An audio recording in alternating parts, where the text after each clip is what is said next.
broadcasting your luxury home locally here only in Las Vegas and Henderson may end up costing you tens and thousands of dollars. I'm Windy Goss, a real estate boss with EXP Luxury, and in the luxury market, it is so important to know how to properly advertise.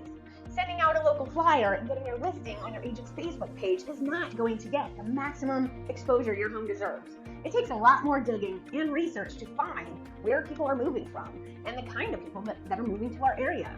More times than not, we find buyers from the other side of the US and even the other side of the world that could be interested in your beautiful home.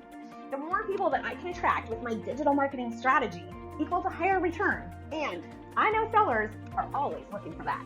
And one last tip I'm going to give you today is make sure your agent is also friendly. So many times I have found a buyer just from calling another luxury agent that I've previously done business with.